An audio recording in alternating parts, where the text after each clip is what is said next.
ओम गणेशाय नमः। प्यारे भक्तगणों, आज आप सभी श्रवण करेंगे बुधवार की व्रत कथा।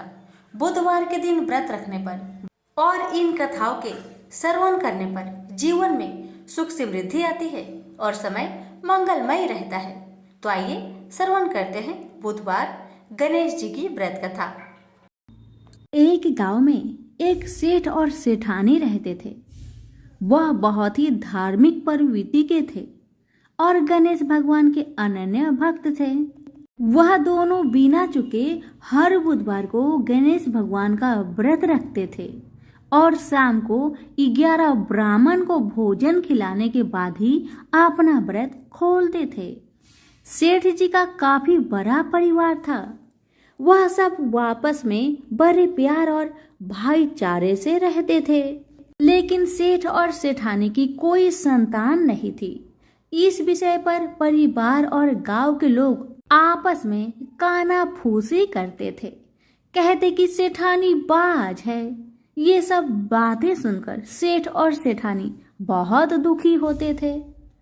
एक बुधवार के दिन सेठ और सेठानी गणेश जी की पूजा संपन्न करके मंदिर के बाहर आ रहे थे। तभी उन्हें सीढ़ियों पर एक छोटा सा बच्चा अकेले बैठा हुआ दिखा।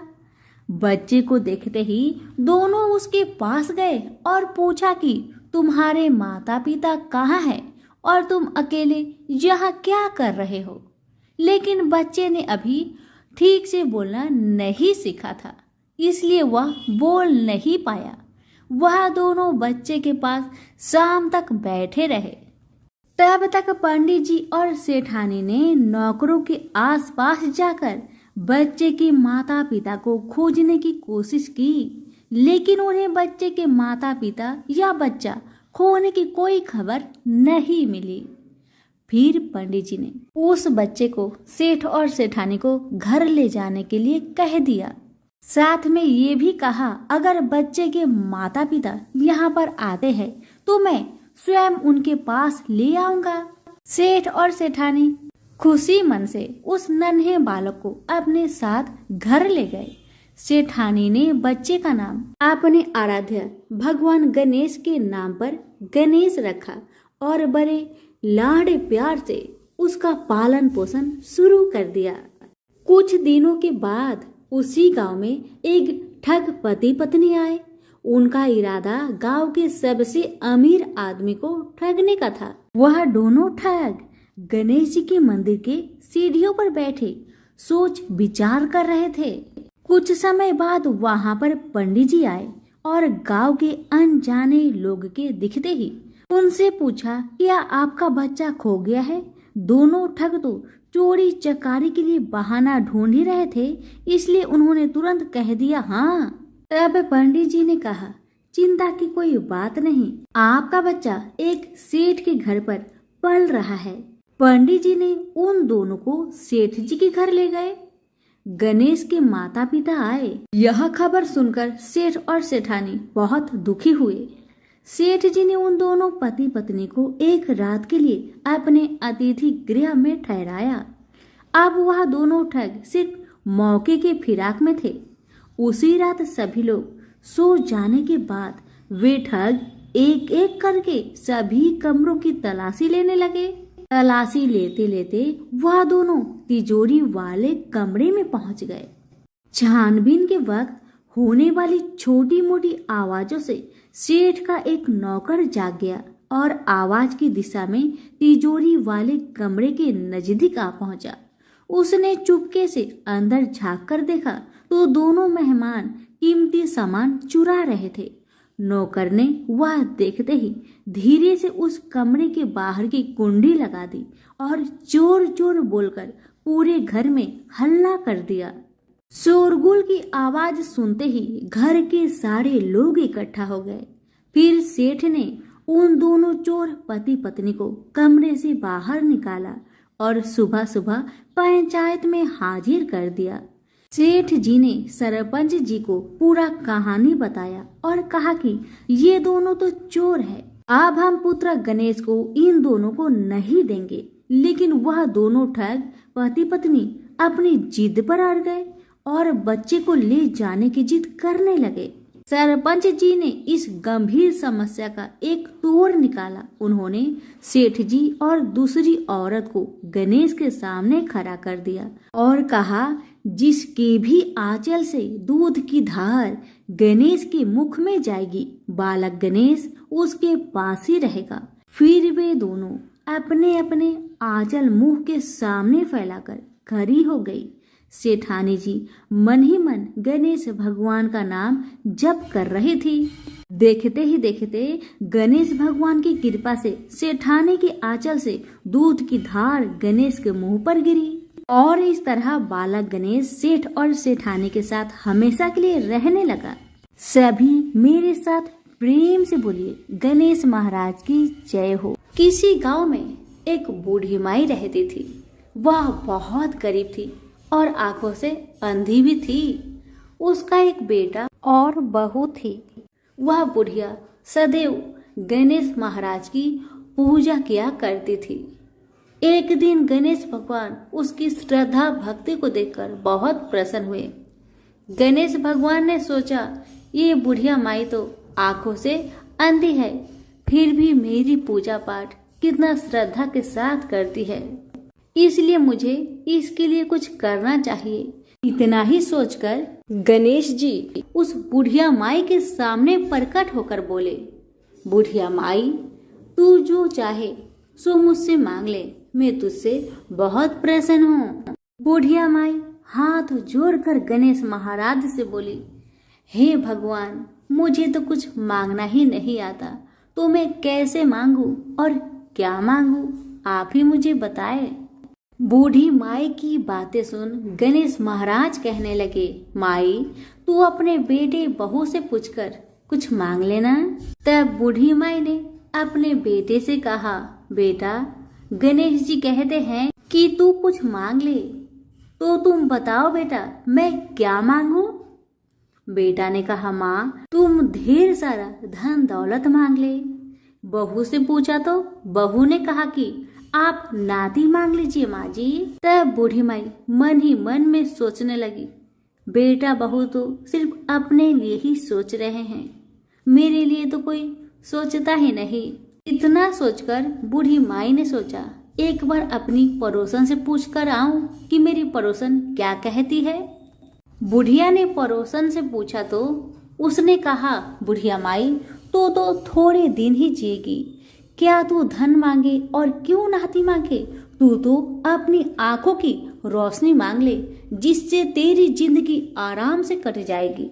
बेटा बहू और पड़ोसन का राय लेकर बुढ़िया माई गणेश महाराज के पास आई और बोली, हे गणेश महाराज, यदि आप मुझ पर प्रसन्न है तो मुझे 9 करोड़ की माया दे, निरोगी काया दे, अमर सुहाग दे, आंखों की रोशनी दे, नाती दे, पोता दे और सब परिवार को सुख दे और अंत में मोक्ष दे। बुढ़िया माई की बातें सुन गणेश जी कहने लगे, बुढ़िया माई, तुमने तो हमें ठग लिया, फिर भी जो तूने मांगा वजन के अनुसार सब कुछ तुझे मिलेगा। यह कहकर गणेश महाराज अंतर ध्यान हो गए। उधर बूढ़ी माई ने जो कुछ मांगा वह सब कुछ मिल गया। गणेश जी महाराज, जैसे आपने उस बुढ़िया माँ को सब कुछ दिया, वैसे ही सबको देना। कहानी कहने वाले, सुनने वाले, हुक्कारे भरने वाले सभी के परिवार पर अपनी कृपा सदा बनाए रखना। सभी मिलकर बोलिए, गणेश भगवान की जय हो, विनायक महाराज की जय हो। कथा बहुत समय पहले की बात है। एक गांव में 7 भाई और एक बहन रहा करती थी। वो सब कुछ सुनती, पर जैसे ही विनायक जी का नाम आता तो घगरा झटका कर चली जाती। हर रोज उसका यही आदत था, जब भी गणेश महाराज का नाम आता तो घाघरा झटका कर चली जाती। एक दिन उस लड़की की इस आदत पर विनायक जी बहुत नाराज हुए और गणेश महाराज उस बहन को भयभीत करने लगे। डर के मारे बहन का तो बुरा हाल हो गया, बेचारी सूखने लगी। अपनी बहन को सूखता देख सातों भाइयों ने आकर पूछा, बहन क्या बात है, तुम इतनी दुखी क्यों हो, मुझे बताओ। पर भाइयों के बार बार ऐसे पूछने पर बहन ने कुछ नहीं बताया। भाई असफल रहे।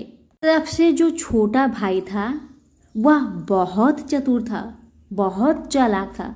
उसने आधी रात को अपना वेश बदलकर गणेश महाराज को पकड़ लिया और पूछा कि आप कौन हैं और मेरी बहन के साथ छल क्यों करते हैं। भाई की बातें सुन गणेश जी बोले, मैं तो गणेश महाराज हूँ, तेरी बहन सारी बातें सुनती है, पर जैसे ही मेरा नाम आता है तेरी बहन दूर चली जाती है, इसलिए मैं उसे डराता हूँ। भाई ने पूछा कि आप इसका उपाय बताए तो गणेश जी बोले कि कोई भी कहानी कहो तो गणेश जी की कहानी कहे बगैर नहीं उठना चाहिए। बहन ने उस दिन से नियम रखा कि वह रोज गणेश जी की कहानी सुनेगी और कहानी सुनने के बाद ही पूछ खाएगी, और बहन हर रोज ऐसा ही किया। अब तो बहन कहानी सुनने के बाद ही कुछ खाया करती थी। इस तरह से गणेश जी महाराज बहन पर प्रसन्न रहने लगे और उसकी सारी मनोकामनाएं को पूरी करने लगे।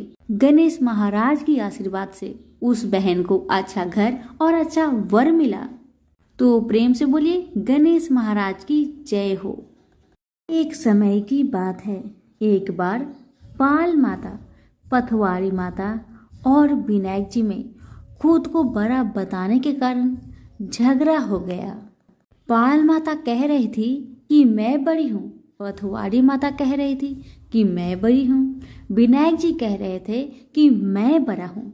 इसी बात लेकर तीनों में झगड़ा लग गया।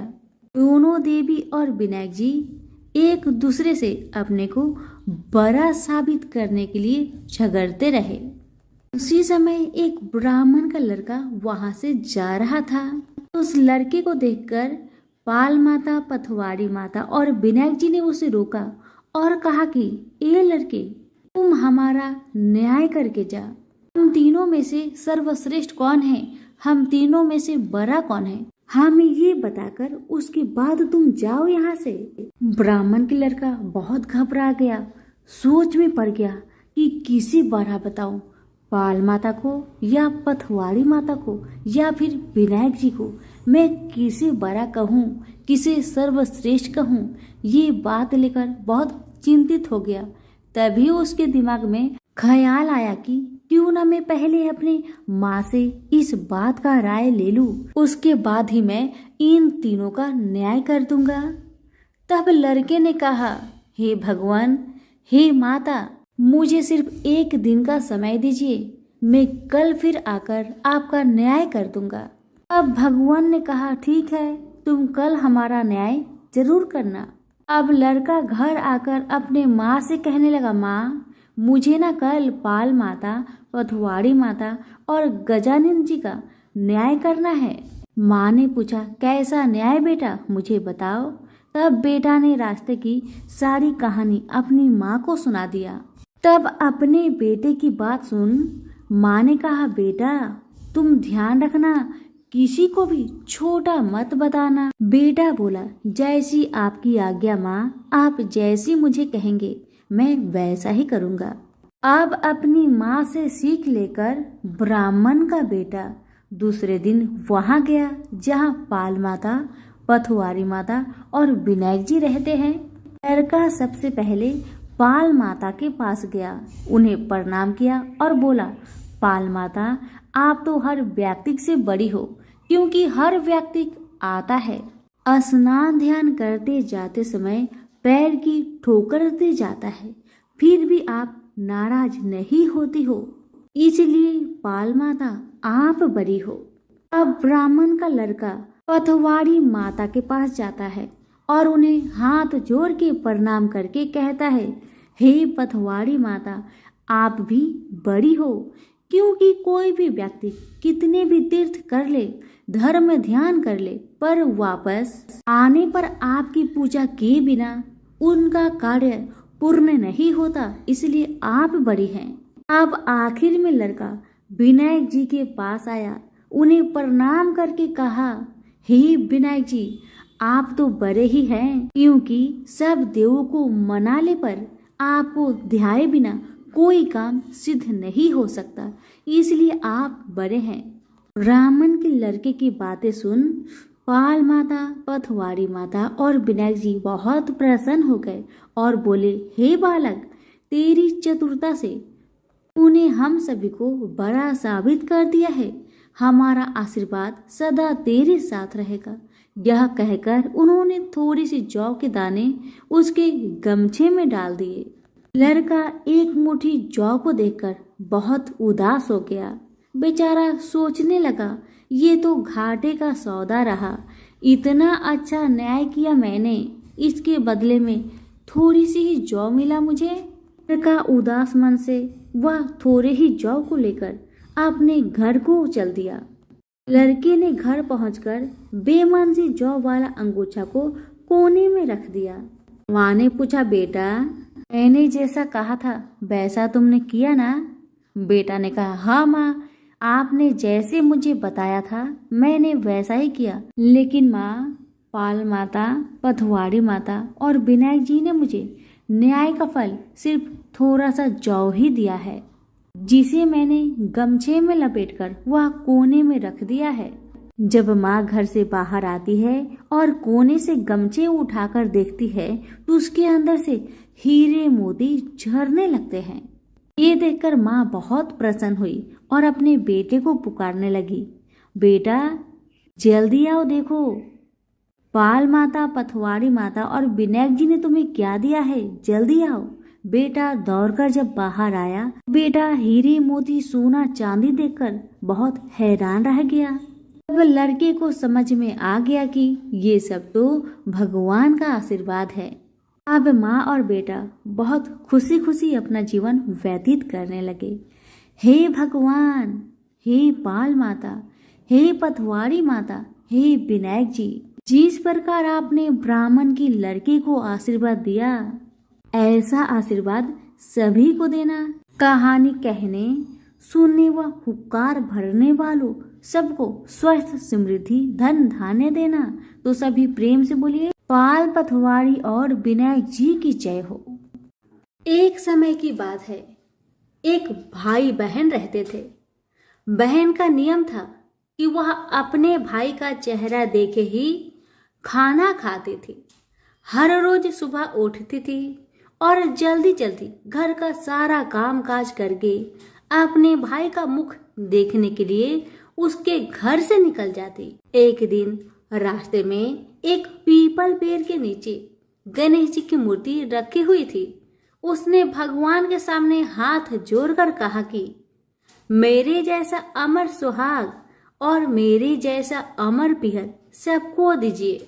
यह कहकर वह आगे बढ़ जाया करती थी। हर दिन का उसका यही नियम था। जंगल के झाड़ियों के कांटे उसके पैरों में चुभा करते थे। एक दिन बहन भाई के घर पहुंची और भाई का मुख देखकर बैठ गई। तो भाभी ने पूछा, पैरों में क्या हो गया है ननद जी? यह सुनकर उसने भाभी को जवाब दिया कि रास्ते में जंगल की झाड़ियों से गिरे हुए कांटे मेरे पाँव में चुभ जाते हैं। जब वह वापस अपने घर आ गई तब भाभी ने अपने पति से कहा कि रास्ते को साफ करवा दो। हमारी ननद यानी कि आपकी बहन झाड़ियों के रास्ते से आती है तो उसके पाँव में बहुत सारे कांटे चुभ जाते हैं। पत्नी की इतना बात सुनते ही भाई तुरंत उठा और हाथों में कुल्हाड़ी लेकर सारी झाड़ियों को काटकर रास्ता साफ कर दिया। और इसी कारण से गणेश जी का स्थान भी वहां से हट गया। यह देखकर भगवान गुस्सा हो गए और उसके भाई के प्राण को हर लिए। लोग अंतिम संस्कार के लिए जब भाई को ले जा रहे थे तब उसकी भाभी रोती हुई लोगों से कही, थोड़ी देर रुक जाओ, उसकी बहन आने वाली है। वह अपने भाई का मुख देखे बिना नहीं रह सकती। उसका यह हर दिन का नियम है। तब लोगों ने कहा, आज तो देख लेगी पर कल कैसे देखेगी? रोज के दिन की तरह बहन अपने भाई का मुख देखने के लिए जंगल में निकल दी। जब जंगल में उसने देखा कि सारा रास्ता साफ किया हुआ है। तब वह आगे बढ़ी तो उसने देखा कि सिद्धि विनायक को भी वहां से हटा दिया गया है। तब उसने जाने से पहले गणेश जी को एक अच्छे स्थान पर रखकर उन्हें स्थान दिया और हाथ जोड़कर बोली, हे गणेश महाराज, मेरे जैसा अमर सुहाग और मेरे जैसा अमर पिहर सबको देना। और फिर इतना कहकर आगे निकल गई।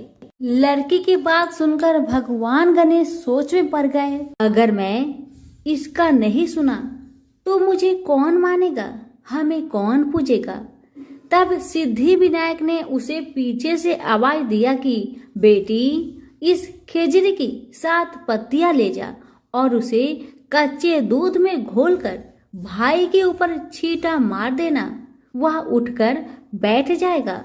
यह सुनकर जब बहन पीछे मुड़ी तो उसने देखा कि वहां तो कोई नहीं है, लेकिन फिर भी उसके दिल से आवाज आई, जो मैंने सुना वैसे ही करती हूँ, देखा जाए क्या होता है। इतना सोचकर वह 7 खेजड़ी की पत्तियां लेकर अपने भाई के घर पहुंची। उसने देखा वहां कई लोग बैठे हुए हैं। भाभी बैठी रो रही है और पास में ही भाई का लाश रखा हुआ है। तब उसे रास्ते में जो आवाज सुनाई दी थी वही बात याद आई और उसने वैसा ही किया जैसे उसने सुना था। उसने खेजड़ी की 7 पत्तियों को बताए हुए नियम के तहत भाई के ऊपर इस्तेमाल किया। तब उसका भाई उठकर बैठ गया। भाई बोला बहन से, मुझे तो बहुत ही गहरी नींद आ गई थी। तब बहन बोली, यह नींद किसी दुश्मन को भी ना आए, और उसने सारी बात अपने भाई को बता दी। हे गणेश महाराज, जैसे आपने उस बहन की सुनी वैसे ही कहानी कहने वाले, हुक्कारे भरने वाले सभी की परिवार की सुनना और सभी के परिवार की रक्षा करना। सभी प्रेम से बोलिए गणेश महाराज की जय हो। एक गांव में एक साहूकार रहता था। साहूकार की एक बेटी थी जो कि हर रोज पीपल सींचने जाती थी। पीपल के वृक्ष में से लक्ष्मी जी प्रकट होती थी और चली जाती। एक दिन लक्ष्मी जी ने साहूकार की बेटी से कहा कि तू मेरी सहेली बनेगी। तब लड़की ने कहा, मैं अपने पिताजी से पूछकर कल बताऊंगी। अब साहूकार की बेटी ने घर आकर अपने पिता को सारी बात बताई। तब उसके पिताजी बोले कि वह तो लक्ष्मी माता है, आपने को और क्या चाहिए, तुम लक्ष्मी माता की सहेली बन जाओ। दूसरे दिन वह लड़की फिर गई। तब लक्ष्मी जी पीपल के पेड़ से निकलकर आई और कहने लगी, सहेली बनेगी मेरी। तब लड़की ने कहा, हाँ क्यों नहीं, जरूर बनूंगी। अब लक्ष्मी जी और वह लड़की दोनों जन सहेली बन गई। एक दिन लक्ष्मी जी ने अपनी सहेली को खाने का न्योता दिया। घर आकर लड़की ने अपने माँ पिता से कहा कि मेरी सहेली ने मुझे खाने का न्योता दिया है। तब पिता ने कहा कि सहेली के यहाँ जिमने जाइयो, पर संभाल कर जाना। तब वह लक्ष्मी जी के यहाँ जिमने गई तो लक्ष्मी जी ने उसे 1-2 साल ओढ़ने के लिए दिया, रुपए दिए, सोने की चौकी, सोने की थाली में 36 प्रकार के भोजन करा दिए। जिम कर जब वह जाने लगी तो लक्ष्मी जी ने पल्ला पकड़ लिया और कहने लगी कि मैं भी तेरे घर जिमने आऊंगी। तब लड़की ने कहा, हाँ सहेली क्यों नहीं, जरूर आना। अब वह घर जाकर चुपचाप बैठ गई। तब पिता ने पूछा कि सहेली की यहाँ से जिम कर आ गई और तू उदास क्यों बैठी है। तब उसने कहा, पिताजी मेरे को तो लक्ष्मी जी ने इतना कुछ दिया, अनेक प्रकार के भोजन कराए, परंतु मैं कैसे उनको जिमाऊंगी, अपने घर में तो कुछ भी नहीं है। तब उसके पिता ने कहा, गोबर मिट्टी से चौका लगाकर घर की सफाई कर लेना, 4 मुख वाला दिया जलाकर लक्ष्मी जी का नाम लेकर रसोई में बैठ जाना। लड़की सफाई करके लड्डू लेकर बैठ गई। उसी समय एक रानी नहा रही थी। उसका नौलखा हार चील उठाकर ले गई और उसके घर वह नौलखा हार डाल गई और उसका लड्डू ले गई। बाद में वह हार को तोड़कर बाजार में गई और सामान लाने लगी तो सुनार ने पूछा कि क्या चाहिए। तब उसने कहा कि सोने की चौकी, सोने के थाल, साल दुसाला दे दे, मोहर और सामग्री दे, 36 प्रकार का भोजन हो जाए इतना सामान दे। सारी चीजें लेकर बहुत तैयारी करी और रसोई बनाई। तब गणेश जी से कहा कि लक्ष्मी जी को बुलाओ। आगे आगे गणेश महाराज, पीछे पीछे लक्ष्मी जी आई।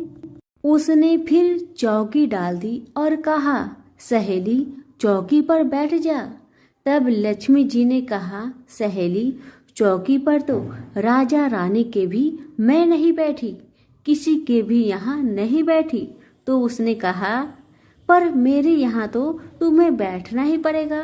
फिर लक्ष्मी जी चौकी पर बैठ गई। तब उसने बहुत खातिर की, जैसे लक्ष्मी माता ने करी थी वैसे ही उसने भी करी। लक्ष्मी जी उस पर बहुत प्रसन्न हुई और घर में खूब रुपए एवं लक्ष्मी हो गई। साहूकार की बेटी ने कहा, मैं अभी आ रही हूँ, तुम यहीं पर बैठी रहना। और वह चली गई। लक्ष्मी जी गई नहीं और चौकी पर बैठी रही। उसको बहुत दौलत दी। हे लक्ष्मी माता, जैसे आपने साहूकार की बेटी को दिया वैसे सबको देना। कहानी सुनते, हुक्कारा भरते अपने सारे परिवार को देना, पीहर में देना, ससुराल में देना, बेटे पोते को देना। हे लक्ष्मी माता, सबका कष्ट दूर करना, दरिद्रता दूर करना, सबकी मनोकामना को पूर्ण करना। तो प्रेम से बोलिए, लक्ष्मी माता की जय हो। एक बार विनायक जी छोटे बालक के रूप में चिमटी में चावल और चमचे में दूध लेकर निकले। वो हर किसी से कह रहे थे कि कोई मेरे लिए खीर बना दो, कोई मेरे लिए खीर बना दो। मगर किसी ने भी विनायक जी के लिए खीर नहीं बनाया। कुछ दूर चलते चलते कुछ आगे बढ़ने पर विनायक जी को एक बूढ़ी माई बैठी मिली। विनायक जी बूढ़ी माई के पास जाकर बोले, कोई मेरे लिए खीर बना दो, कोई मेरे लिए खीर बना दो। तो बूढ़ी माई ने कहा, बेटा ला, मैं तेरे लिए खीर बना देती हूँ। तब विनायक जी ने बूढ़ी माई से कहा, माँ बर्तन लेकर आओ और घर का सबसे बड़ा बर्तन को ही लेकर आना। तब बूढ़ी माई ने सोचा, ये तो बच्चा है, बच्चे का मन रखने के लिए बड़ा बर्तन लेकर चली आती हूँ। इतना सोचकर बूढ़ी माई अपने घर में जाकर घर के सबसे बड़े बर्तन को लेकर बाहर आती है और विनायक जी के सामने रख देती है। अब विनायक जी अपने चम्मच में से दूध को उस बर्तन में डालते जाते हैं। बर्तन भरते जाता है। बर्तन एक चम्मच दूध से पूरा भर गया, फिर भी दूध चम्मच में भरा ही रह गया। बूढ़ी माई घर के सारे बर्तन को लाकर बाहर रख दी। सारे बर्तन दूध और चावल से भर गए। अब विनायक जी बूढ़ी माई से कहते हैं, माँ तुम खीर बनाओ, मैं नहाकर आता हूँ, फिर खीर को खा लूंगा। जब बूढ़ी माई ने बड़े प्यार से खीर को तैयार किया तो बूढ़ी माई के पोते और पोती खीर खाने के लिए रोने लगे। तब बूढ़ी माई अपने आंखें को बंद करके विनायक जी का नाम लेकर चूल्हे में थोड़ा सा खीर को डाल दिया और कहने लगी, विनायक जी आपका भोग लगे। इतना करने के बाद बूढ़ी माई ने अपने पोते पोती को कटोरी भर भर कर खीर खाने को दे दिया। अब तो ऊपर छत पे बैठी पड़ोसन ने बूढ़ी माई को ये सब करते देख लिया। अब तो बूढ़ी माई ने सोचा, इस पड़ोसन को भी कटोरा भरकर खीर दे देना ही पड़ेगा, वरना ये किसी से चुगली कर देगी। इतना सोचकर बूढ़ी माई ने उसे भी एक कटोरा खीर हाथों में थमा दिया। अब इतना होने के बाद बूढ़ी माई की बेटे की बहू ने चुपके से एक कटोरा खीर निकाली और उसे चुपके से खाकर चक्की के नीचे छुपा दिया। इतना होने के बावजूद भी गणेश जी यानी कि विनायक जी अभी तक नहाकर नहीं आए थे। अब तो बूढ़ी माई को भी भूख लगने लगी, तो वह भी एक कटोरा खीर लेकर दरवाजे के पीछे बैठकर फिर से कहने लगी, हे विनायक महाराज, आपका भोग लगे। इतना कहकर हाथ जोड़कर अपना खीर को खाना शुरू कर दिया। अब इतना होने के बाद गणेश जी आ गए।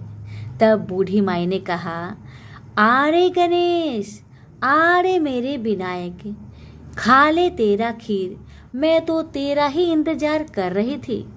तब विनायक जी ने कहा, माँ, मैंने तो खीर पहले ही खा लिया है। तब बूढ़ी माई ने कहा, कब खाया बेटा तुमने खीर?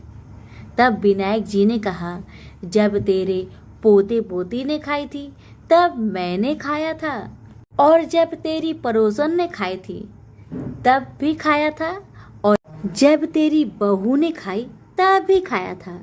अब तूने खीर खाई तो तेरा पेट पूरा भर गया।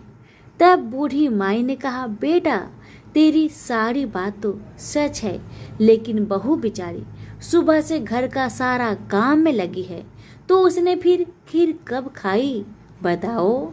तब विनायक जी महाराज ने कहा, चक्की के नीचे जाकर देखो माँ, वहाँ कटोरा पड़ा है। तूने तो मेरे लिए भोग लगाया था, पर तेरी बहू ने बिना भोग लगाए ही खीर को खा गई। तब बूढ़ी माई ने विनायक जी से कहा, बेटा घर की बात है, घर में रहने दो। अब बताओ कि बची हुई बाकी खीर का मैं क्या करूं? तब विनायक जी ने कहा, नगरी को जिमा दो। बूढ़ी माई ने पूरी नगरी जिमा दी, फिर भी बर्तन खाली नहीं हुआ। जब राजा को यह बात पता चली तो राजा ने बुढ़िया को बुलवाया और कहा, क्या रे बुढ़िया, ऐसा बर्तन तेरे घर में कहाँ से आया? ऐसा बर्तन तो राजा के महल में होना चाहिए।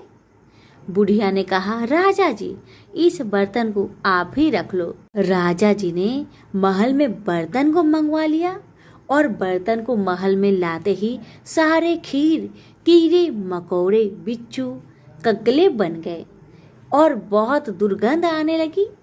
यह देखकर राजा ने बूढ़ी माई से कहा, बुढ़िया, अपने बर्तन को तुम वापस ले जाओ, मुझे नहीं चाहिए ऐसे बर्तन। बूढ़ी माई ने कहा, ठीक है महाराज, जैसा आप कहे, लेकिन ये तो बर्तन मुझे मेरे विनायक जी ने दिया है। बुढ़िया माई ने बर्तन वापस लिया। बूढ़ी माई की बर्तन वापस लेते ही फिर से वह बर्तन खीर से भर गया और सुगंधित खुशबू आने लगी। बूढ़ी माई घर आकर विनायक जी से कहने लगी, हे विनायक महाराज, बर्तन में बचे हुए खीर को मैं क्या करूं? तब विनायक जी ने कहा, बची हुई खीर को झोपड़ी की कोने में खरा खोद कर डाल दो। उसी जगह सुबह जब तुम उठकर खोदोगी तो धन के 2 चारे मिलेंगे। ऐसा कहकर विनायक महाराज अंतर ध्यान हो गए, और जाने से पहले विनायक महाराज ने बूढ़ी माई की झोपड़ी में लात मारकर चले गए। वैसे ही बूढ़ी माई की झोपड़ी तो महल में बदल गया। सुबह बहू ने फावड़ा लेकर पूरे घर को खोद डाला, लेकिन कुछ मिला ही नहीं। तो बहू ने सासू माँ से कहने लगी, सासू माँ, तेरे विनायक जी तो झूठे हैं। सासू माँ कहने लगी, नहीं नहीं, मेरे विनायक जी तो झूठा नहीं है, ला मैं देखती हूँ। बुढ़िया माई ने सुई लेकर खोजने लगी तो टन टन करते 2 धन के चारे निकल आए। तब बहू ने कहा, सासू माँ, तेरे गणेश जी तो साचो है। सासू माँ ने अपने बहू से कहा, विनायक जी तो भाव नाव के भूखे हैं। हे विनायक जी महाराज, हे गजानंद, हे गणेश जी महाराज, जैसे आपने बूढ़ी माई को दिया वैसे सबको देना। विनायक जी की कहानी कहने वाले, हुक्कारे भरने वाले और आसपास के सभी सुनने वाले सबको देना। तो सभी प्रेम से बोले विनायक महाराज की जय।